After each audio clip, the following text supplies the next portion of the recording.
சித்திரை மாசமா இல்லை ஆவணி மாசமானே தெரியல, அந்த அளவுக்கு வெயில் வந்து கொளுத்துருச்சு. நேற்று திடீர்னு எதிர்பார்க்கவே இல்லை, நைட்டு ஒரு நல்ல மழை, ஒரு 1/2 மணி நேரம் போல. போன டைம் தண்ணி வந்தப்பயே நாங்கள் ஒன்றும் பெருசாக பிடிக்கல, ஏன்னா ஊருக்கு போகிறோம், தண்ணி பிடிச்சி வச்சாலும் வேஸ்ட்டு தான் அப்படின்னு சொல்லிட்டு தண்ணி வந்து அதிகமாக பிடிக்கல. இன்னைக்கு தூங்கி வந்துச்சோன்னே தண்ணி வந்துருச்சா, குளிச்சுட்டு வந்துட்டு குடத்தெல்லாம் கழுவி கொடுத்துட்டேன். என்னுடைய கணவர் வந்து தண்ணி பிடிச்சிட்டாரு. பாசை கொட்டுறது, குடத்தை கழுவுறதுன்னு சொல்லிட்டு இதெல்லாம் முடிச்சுட்டு அடுப்பிட்டு வரதுக்குள்ளே மணி வந்து பார்த்தீங்கன்னா ஒரு 6:15 மணி போல் ஆயிடுச்சு.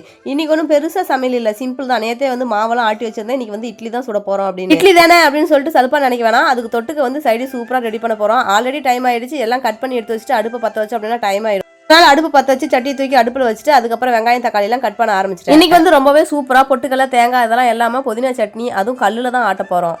பெரிய சைஸாக பார்த்து ஒரு 3 வெங்காயத்தை கட் பண்ணி சேர்த்துட்டு அதில் பூண்டு, இஞ்சி, வரமிளகா, பச்சை மிளகா, தக்காளி இதெல்லாம் சேர்த்து நல்லா வதக்கிட்டு அதுக்கப்புறம் கருவேப்பிலை, கடைசியாக புதினா தலை, கொத்தமல்லி தலை இதெல்லாம் சேர்த்து 2 பரட்டிட்டு கொஞ்சமாக புளி, கொஞ்சமாக வந்து கல்லுப்பு இதெல்லாம் சேர்த்து நல்லா பரட்டிட்டு அடுப்பு ஆஃப் பண்ணிடணும். மிக்சிலே ஆட்டினா கொஞ்சம் ஈஸியாக இருக்கும், ஆனால் கல்லில் ஆட்டும் போது கொஞ்சம் டேஸ்ட் நல்லா இருக்கும். மாவு வந்து அத்தை வீட்டுக்கும் சேர்த்து தான் ஆட்டியிருந்தேன், அவங்களுக்கும் காலையில் எடுத்து கொடுத்துட்டு இட்லி வந்து ஊற்றி வச்சுட்டேன். ஏன்னா சட்னி ஆட்டிட்டு அதுக்கப்புறம் தான் அடுப்புக்கிட்ட வரணும்னா கொஞ்சம் டைம் ஆயிடும். ஆல்ரெடி வந்து கல்லில் ஆட்டுறோம் அப்படின்னா கொஞ்சம் டைம் ஆயிடும் இல்லையா. அதுலேயும் நம்ம கல்லில் வந்து பார்த்தீங்கன்னா கொத்து தேஞ்சு போச்சு, அதனால ஆட்ட மையவே மாட்டுக்குது. நானும் ஆட்டுறேன் ஒரு 1/2 மணி நேரம் போல ஆயிடுச்சு. அதை மையறதுக்கு ரொம்ப டைம் ஆகி போச்சு. கரெக்டாக 6:50க்குலாம் நம்ம சட்னி ரெடி ஆயிடுச்சு. உள்ள போய் பார்த்தா இட்லியும் சூப்பராக ரெடி ஆயிடுச்சுங்க.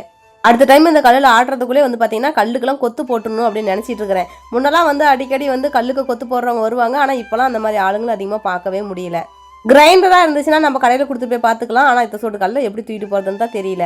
ஆவி பறக்க இட்லி ஒரு அடசல் எடுத்து ஜெய்குட்டிக்கு போட்டு கொடுத்துட்டு அது கூட அந்த சட்னி ஊற்றி சாப்பிட வச்சாச்சு. இவ்வளோ தூரம் பண்ணி என்னங்க பண்ணுறது, சட்னியில் கொஞ்சம் காரம் சுருக்குன்னு ஆயிடுச்சு. நமக்கெல்லாம் சாப்பிட சூப்பராக இருக்கும், ஆனால் குட்டிமா சாப்பிட கொஞ்சம் கஷ்டமாக இருக்கும்ல. அதுக்கு மேலே நம்ம பருப்பு குழம்பு வச்சா கொஞ்சம் டைம் ஆயிருன்னு சொல்லிட்டு அவங்களுக்கு சிம்பிளாக வந்து ஒரு சாம்பார் வச்சு கொடுத்து. வீட்டில் இருக்கிறதே 4 பேர், அதில் ஒரு நேரத்துக்கு 2 குழம்புங்க.